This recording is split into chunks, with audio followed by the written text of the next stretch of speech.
Welcome to நாகூஸ் Nalabagam. இன்றைக்கி நம்ம மொச்சப்பயிறு குழம்பு எப்படி வைக்கிறதுன்னு பார்ப்போம். இது வந்து கறி குழம்பு மாதிரி கெட்டி குழம்பு மாதிரி ரொம்ப நல்லாயிருக்கும் அரைச்சி ஊற்றுறதுனால.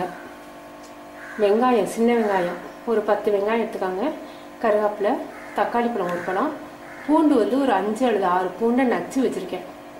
நச்சு போடும்போது அந்த ஃப்ளேவர் ரொம்ப நல்லாயிருக்கும்.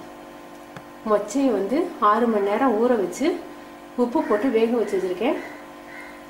நல்லா வெந்திருக்கு. வெல்லம், புளிக்குழம்புக்கு எப்போவுமே வெல்லம் கொஞ்சம் கடைசியாக சேர்த்தா தான் அந்த புளிப்பு டேஸ்ட்டு டாமினேட் பண்ணாமல் நல்லாயிருக்கும். ரொம்ப புளிப்பாக இருந்துச்சுன்னா ஒரு மாதிரி வயிறு பொறுமனாப்பில் வந்துடும். அதனால் நம்ம கடைசியாக வெல்லம் சேர்க்கறதுக்கு வச்சுருக்கேன். தாளிக்கிறதுக்கு கடுகு, சீரகம், உளுந்தம்பருப்பு, மஞ்சள்தூள், பெருங்காயம். அரைக்கிறதுக்கு வந்து வெந்தயம் 1/2 ஸ்பூன். வெந்தயம் எதுக்காக சேர்க்குறோம்னா புளிக்குழம்புக்கு வெந்தயம் கண்டிப்பாக சேர்க்கணும். அப்போ தான் புளிக்குழம்பு வந்து ஹீட்டு. வெந்தயம் வந்து குளிர்ச்சிங்கிறதுனால வெந்தயம் சேர்க்குறோம். வெந்தயம் 1/2 ஸ்பூன், உளுந்தம்பருப்பு 1/4 டீஸ்பூன், சோம்பு 1/4 டீஸ்பூன், சீரகம் 1/2 டீஸ்பூன், மிளகு 1/4 டீஸ்பூன், மல்லி 1 ஸ்பூன். சில்லி பவுடர் வந்து நம்ம புளி நெல்லிக்காய் அளவுக்கு சேர்க்க போகிறோம். புளிக்கு ஏற்ற அளவுக்கு நமக்கு உரப்பு வேணும். அதனால் இந்த ஸ்பூனால் 2.5 ஸ்பூன் சேர்த்துருக்கேன். அரைக்கிறதுக்கு தேங்காய் 2 ஸ்பூன் மட்டும். புளி ஒரு நெல்லிக்காய் அளவுக்கு ஊற வச்சிருக்கேன். 1/4 ஸ்பூன் மட்டும் ஆயில் ஊற்றிருக்கேன்.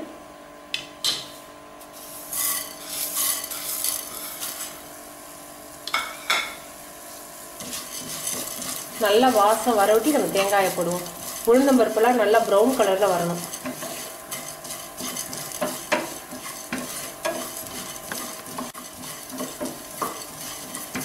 இதுக்கு ரொம்ப ஆயில் தேவையில்லை.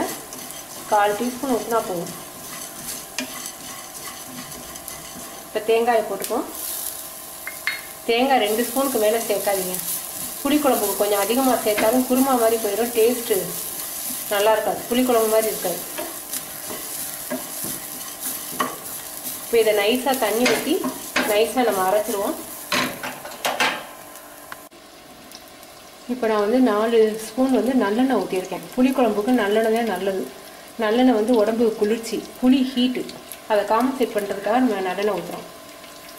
கடுகு, சீரகம், உளுந்தம்பருப்பு, பெருங்காயம் வந்து கடைசியாக பொரிஞ்ச பிறகு போடணும். இப்போயே போட்டிங்கன்னா பெருங்காயம் கருகி போயிடும்.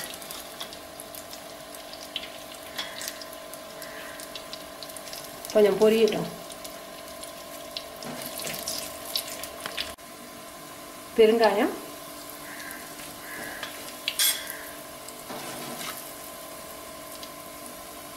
வெங்காயம், தக்காளி, பூண்டு,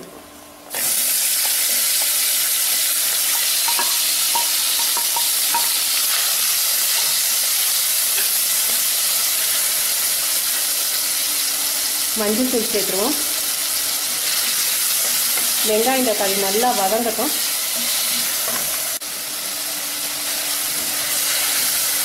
காய் நல்லா வதங்கிடுச்சு, தக்காளியெல்லாம் நல்லா மசிஞ்சிருக்கு. இப்போ நம்ம மிளகாத்தூளை போடுவோம்.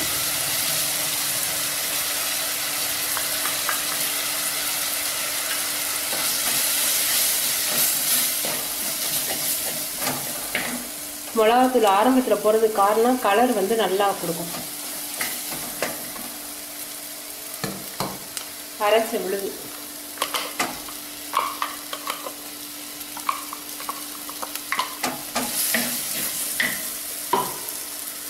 புளிக்கரைசல் தண்ணி,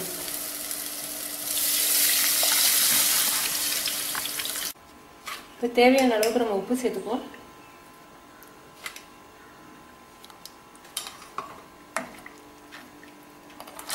மொச்சையை சேர்த்துக்குங்க. மொச்சை ஏற்கனவே வந்து வேக வச்சு வச்சுருக்கோம். இது குழம்பு வந்து ஒரு 10 அல்லது 15 நிமிஷம் நல்லா கொதிச்சா போதும். இப்போ உப்பு உரப்பெல்லாம் போதுமானு பார்த்துக்குங்க. உப்பு உரப்பெல்லாம் எனக்கு கரெக்டாக இருக்குது. உங்களுக்கு உரப்பு பத்தலைன்னா குழம்பு கொதிக்கங்காட்டியே நீங்கள் மிளகாத்தூள் போடணும். கொதித்த பிறகு நீங்கள் கடைசியாக போட்டிங்கன்னா அந்த தூளோட பச்சை வாடை வரும். உரப்பு பத்தலைன்னா இப்போயே போட்டுக்கோங்க. இது நம்ம கொதிச்ச பிறகு தான் நம்ம வெல்லம் சேர்க்க போகிறோம். நல்லா ஒரு 10 நிமிஷம் கொதிக்கட்டும். குழம்பு நல்லா கொதிச்சிருச்சு. கொதிச்சு நல்லா கெட்டியாயிடுச்சு. இப்போ நம்ம வந்து வெல்லத்தை போடலாம். உப்பு உரப்பெல்லாம் கரெக்டாக இருக்குது. வெல்லத்தை போடுவோம். புளிக்குழம்புக்கு வெல்லம் போட்டால் தான் அதோடைய டேஸ்ட் வந்து நல்லாயிருக்கும். இல்லாட்டி புளிப்பு கூடின மாதிரி இருக்கும், உரப்பு கூடின மாதிரி இருக்கும். வெல்லத்தை போட்டு கொதித்த பிறகு நீங்கள் டேஸ்ட் பார்த்தீங்கன்னா உங்களுக்கு எல்லாமே நல்லாயிருக்கும், ரொம்ப நல்லாயிருக்கும். புளிக்குழம்புக்கு குழம்பு ரெடி ஆயிடுச்சு.